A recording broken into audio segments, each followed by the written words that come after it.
Assalamualaikum warahmatullahi wabarakatuh. Perkenalkan, saya Mila Fira Puspita Andriani dengan NIM 08201050 dari Program Studi Perencanaan Wilayah dan Kota, pengantar metode statistik kelas J dari kelompok 10.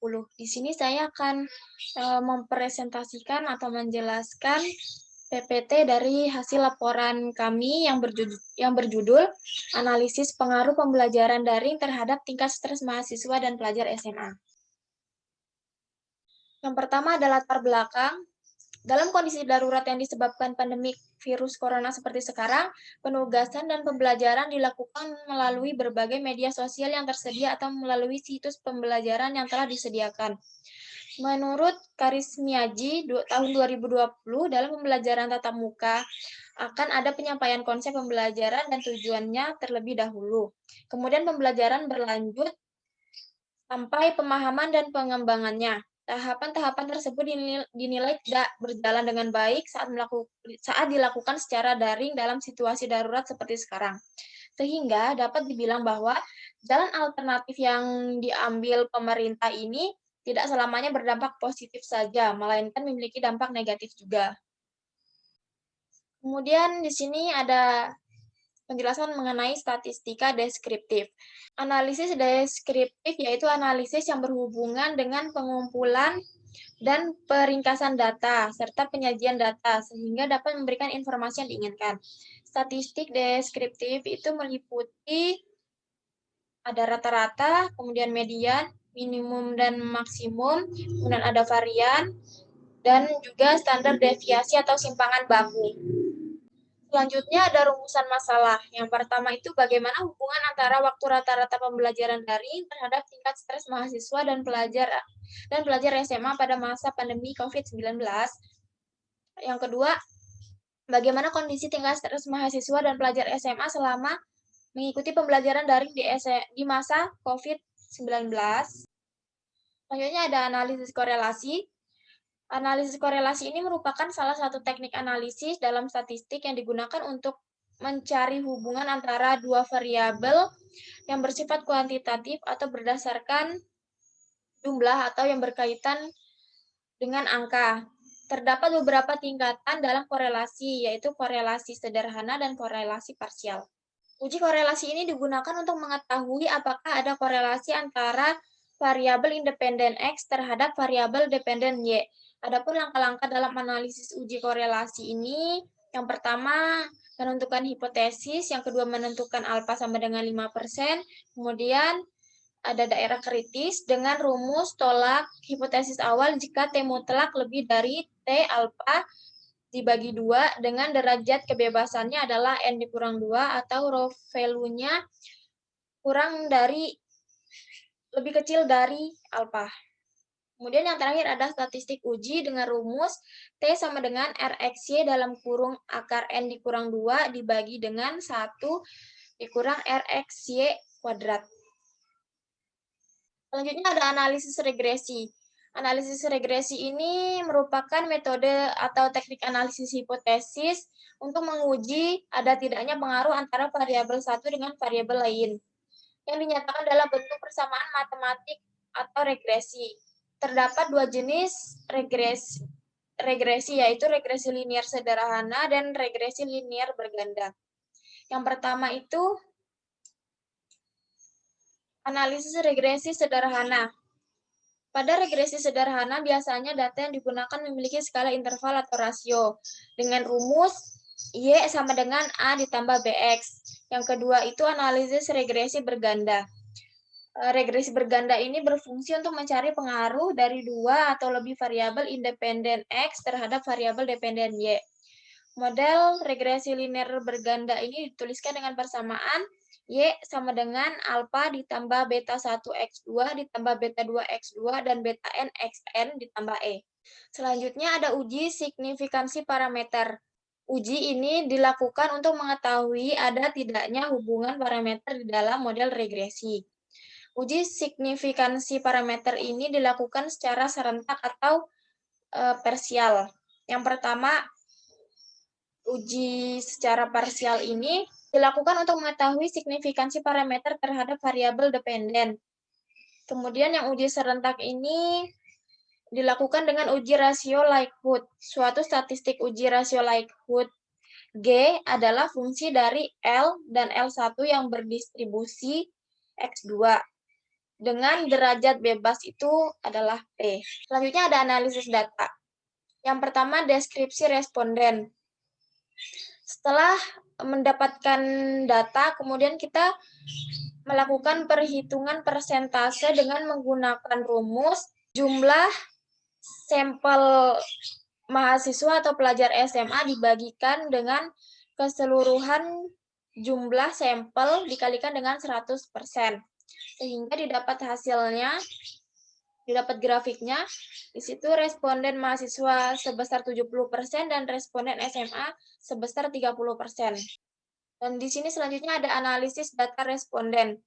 Analisis data responden ini dilakukan dengan menggunakan perhitungan statistika deskriptif yang dilihat dari mean, standar deviasi, varian, maksimum, dan minimum. Selanjutnya ada analisis korelasi. Analisis korelasi ini dilakukan untuk mengetahui hubungan linier antara variabel-variabel yang ada dengan menggunakan scatter plot. Di sini kita bisa lihat dari scatter plot-nya. Selanjutnya ada tabel hasil uji korelasi antara Y dan variabel. Berdasarkan data yang kita lihat, dapat diketahui bahwa rasa jenuh ketika menatap handphone atau laptop selama pembelajaran daring itu adalah X1, kemudian X2-nya itu rasa kesulitan berkonsentrasi selama pembelajaran, X3-nya rasa cemas dan gelisah, X4-nya rasa kelelahan secara fisik maupun emosional selama pembelajaran daring, kemudian X5-nya rasa kelelahan walaupun sedang istirahat atau sedang tidak melakukan apapun. Dengan rata-rata waktu belajar daringnya itu adalah Y, berpengaruh rendah. Kemudian selanjutnya ada model regresi berganda. Model regresi berganda atau disebut multiple regression merupakan prediksi yang melibatkan variabel bebas yang lebih dari satu. Berdasarkan hasil data di sini dalam tabel, diperoleh persamaan regresi berganda yaitu Y sama dengan 2,63 ditambah 0,294 X1 ditambah 0,329 X2 dikurangin 0,701 X3 ditambah 1,071 X4 dikurang 0,110 X5. Berdasarkan persamaan di atas, dapat dikatakan bahwa setiap bertambahnya satu satuan variabel tingkat stres pelajar SMA dan mahasiswa mengakibatkan angka rata-rata lama waktu belajar daring akan naik sebesar 0,02294 dengan syarat variabel-variabel tingkat stres dihimpun konstanta dan akan turun sebesar 0,0701. Kemudian angka rata-rata lama waktu belajar daring akan naik sebesar 1,701 dengan syarat variabel tingkat stres dihimpun konstan dan akan turun sebesar 0,110 jika ditambahkan satu satuan tingkat variabel tingkat stres pelajar SMA dan mahasiswa yang dihimpun konstan. Selanjutnya ada simulasi prediksi. Simulasi prediksi ini ada dua macam. Yang pertama uji serentak dan yang kedua uji parsial. Uji serentak ini digunakan untuk mengetahui apakah rata-rata lama waktu belajar daring berpengaruh secara signifikan terhadap tingkat stres pelajar SMA dan mahasiswa dengan menguji variabel-variabel tersebut secara bersamaan. Berikut ini adalah hasil dari uji serentak. Berdasarkan hasil data ini diketahui bahwa rata-rata lama waktu belajar daring dengan tingkat stres pelajar SMA dan mahasiswa memiliki pengaruh yang signifikan. Kemudian yang uji parsial ini digunakan untuk mengetahui apakah rata-rata lama waktu belajar daring berpengaruh secara signifikan terhadap tingkat stres pelajar SMA dan mahasiswa berpengaruh secara signifikan terhadap model dengan menguji variabel-variabel secara terpisah. Berikut ini adalah Hasil data di tabel ini adalah hasil data uji parsial. Berdasarkan tabel ini dapat disimpulkan bahwa rata-rata lama waktu belajar daring dengan tingkat stres pelajar SMA dan mahasiswa memiliki nilai raw value-nya 0,030 lebih kecil dari alfa 0,05 sehingga menghasilkan keputusan hipotesis awalnya ditolak. Artinya terdapat hubungan yang signifikan rata-rata lama waktu belajar daring dengan tingkat stres pelajar dan mahasiswa terhadap model. Selanjutnya ada kesimpulan. Berdasarkan data sampel yang didapatkan melalui kuesioner Google Form, didapat responden 84 mahasiswa dan 36 pelajar SMA. Hubungan antara waktu rata-rata pembelajaran daring pelajar SMA dan mahasiswa terhadap tingkat stres mahasiswa pada X1, X2, dan X4 memiliki hubungan korelasi sangat rendah. X3-nya memiliki hubungan korelasi tingkat rendah, dan X5 memiliki hubungan korelasi sedang. Artinya, lama waktu pembelajaran daring memiliki pengaruh kecil terhadap tingkat stres mahasiswa dan pelajar SMA. Rasa jenuh tidak berpengaruh dengan waktu pembelajaran.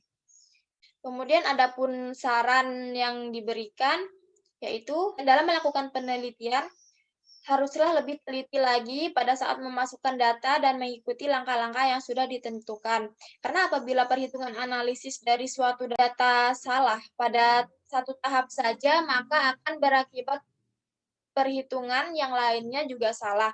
Dan juga perlu diperhatikan lagi dalam mengambil kesimpulan dari hasil data yang dimiliki sebisa mungkin. Peneliti mampu menarik kesimpulan yang tidak menimbulkan kesimpulan yang ambigu dan multitafsir.